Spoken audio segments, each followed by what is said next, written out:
تر څو به وي تک شنه د ګورې ونې مثالونه شپې ورځې لکه پاڼې رژومه او درځمه تسنیمه تورې ورځې جړول خو آسان کار دی په خدای چې دا ځل دشتې جړومه او درځمه بسم الله الرحمن الرحیم السلام علیکم ورحمت الله وبرکاتو د ادبي رنګونو یوې دردمنې مرکې سره شمس شینوار یم او ما سره زموږ همکار دانش اپریدي هم ولاړ دی دغه کوم منظر چې ښکاري په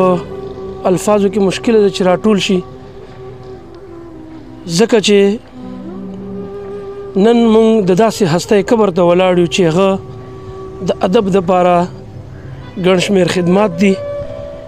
نن 4 دسمبر دی او کله چې د دسمبر ذکر وشي د یخو هواګانو ذکر وشي د زړه د دردونو او پرهرونو ذکر وشي نو هلته د ارواښاد ښاغلي ریاض تسنیم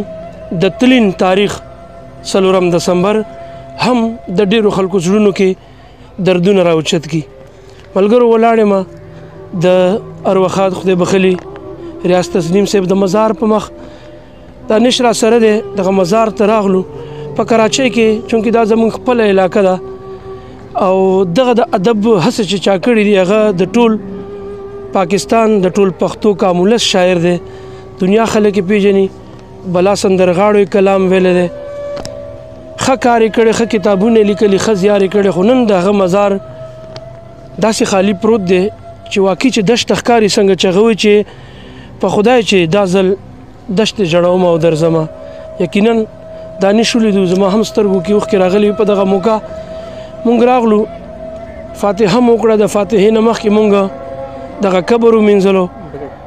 او ګلونه مو واچول اذان کېږي د اذان دپاره 2 منټه بریک اخلو اذان نه بعد بیا راځو ملګرو ځلې بیا دغه خپله خبره مخ په وړاندې وځو که مونږ د ښاغلي ریاض تسنیم د شاعرۍ او د فکر او د فن په هکله خبره وکړو نو دا خبره په جار او په ښکاره کیدی شي چې په غزل کې د جدید غزل چې کوم انداز دی دغه اعزاز ریاض تسنیم ته وربخلی شي او هغوی چې د غزل په هکله کم کار کړی دی او غزل کې کم نوي رنګونه را شامل کړي دي هغې د هغوی په شاعرۍ او فن کې یو جدا مقام لري مونږ که وګورو یا مونږ ولستو د هغې اخري کتاب ځکه دا وار یو دشم د هغې د ژوند د ستړو ټول فکرونه او خیالونه د هغه د ژوند ستړی سفر په دغه کتاب کې راټول دی ملګرو د افسوس خبره به دا وي چې کله چې شاعر ژوندی وي نو هر یو سړی ورته واه کوي دغه شعرونو ته لاسونه پړه کوي خو شاعر چې کله د دې دنیا نه لاړ شي دغه مزار جوړ شي نو ډیر کم شاعران دي چې خلک دغه مزار کتو ته راځي یا د هغوی په مزار لاسنیوي ته راشي همدغه شان صورتحال موږ دلته هم ولیدو خبره کوو د ریاض تسنیم صاحب د غزل په حواله سره د هغوی د کتاب په حوالې سره نو د ریاض تسنیم صاحب یو ښکلی شعر دی چې تسنیمه زوم زمانې پسې راغلی دلته تسنیمه اوس دې راپسې ځي زمانه روان یم دغه شان مونږ ګورو چې مونږ نه ډېر شاعران تللي دي ډېر شاعران روان دي زمونږ داسې شاعران شته چې هغه بیماران دي چارواکو ته هم دغه خواست مونږ کولی شو چې ادب دغه ستوري دې ونازولی شي په ژوندونې د مرګ نه بس که بیا مونږ پې څومره مشاعرې وکړو مونږ پې څومره اعزازونه جوړ کړو مونږ پې څومره کمپلیکسونه جوړ کړو خو آیا دا خبره به سوال پیدا کوي چې مونږ په ژوند کې هغوی ته څه مقام ورکړی دی ادبي رنګونه زموږ دغه پاڼه زموږ دغه هڅه وي چې کوم ځای ته موږ رسیدی شو په کراچۍ کې خاص طور باندې په کراچۍ کې هم د شعر و ادب ښیښې ټولنې موجودې دي زما دغه خواست د هغوی مشرانو ته هم دی چې ریاض تسنیم د هغوی د ګروپ یو ښایسته ملګری و آیا ریاض تسنیم ته چېرته میډیا نن ورځې باندې کوریج ورکړی په 4 تاریخ باندې کم یو غټ شاعر د دوی د تلین په موقع چېرته پوسټ یا دغه شعر یا دعا کړي دغه سوالونه به زموږ روان نسل ته یاد پاتې وي ځکه چې که موږ غواړو چې د زموږ ادب زمونږ د ادب ځلند ستوري بقا ومومي او ژوندي پاتې شي، نو موږ ته پکار دی چې موږ په ژوند دغه ځلند ستوري ونازو، د دوی قبرونو ته راشو، لاسنیوی وکړو، صفای وکړو. نو نن چې موږ د مقبره کې ولاړ یو ډېر خلک راځي ګوري به. ما دا خبره دانش ته کوله چې نن سبا دور کې چې انسان په معاشره کې څومره مصروف دی، نو زیاتره خلک به وي چې هغوی ته د خپل پلار قبر هم نه دی معلوم، یا هغوی ته د پلار د تلین یا د برسۍ چې کم تاریخ وي هغه نه وي یاد، هغوی نه هغه کال تیر شي. په دغه وخت کې د دانش دغه هڅه د ستاینې وړ ده چې موږ دغه کوشش وکړو چې موږ راغلو او خدای بخلي ریاض تسنیم صاحب قبر مو ومینځلو، ګلونه هم پرې واچولو، فاتحه مو وکړه.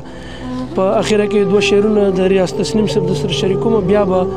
زموږ ډېر ښه ملګری دی د ریاض تسنیم صاحب، ډېر ښه ملګری دی شباب مومند صاحب، هغه به هم دغه هکله کې موږ سره جوخت راپورټ شاملوي، هغه به هم تاسو واورئ. ریاض تسنیم صاحب شعرونه خو ډېر دي، بلا د هغوی کتابونه دي، خو 1-2 شعرونه چې ما خو غزل له د راتلونکي سبا رنګ ورکړی، زه هغه نه وم چې مې تېره زمانه لیکله،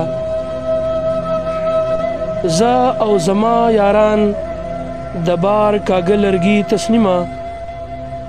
ورځ ته مو ورځ لیکله او شپې ته مو شپه لیکله. ریاض تسنیم د معاشرې هغه ټول اړخونه، هغه کاږه اړخونه، هغه غلطې خبرې هغوی ته په جار او په ښکاره د شاعرۍ په ژبه کې ګوته نیولې،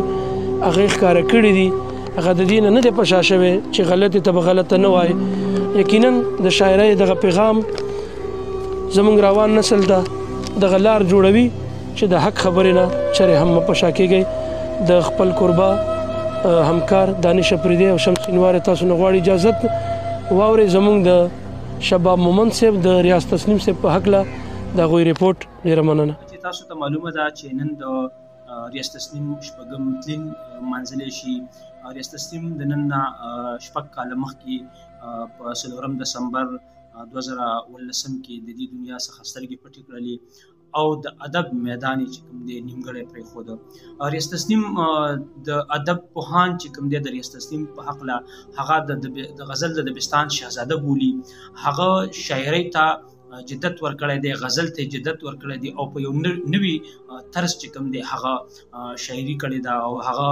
غزل ته چې کوم دی نویوالی ورکړی دی. لکه څنګه چې ریاض تسنیم صاحب وایي تسلیمه لرې له هجومه خپل غزل ساتمه، تسلیمه لرې له هجومه خپل غزل ساتمه، چې دا اواز د مختلف دا ترانه د جدا.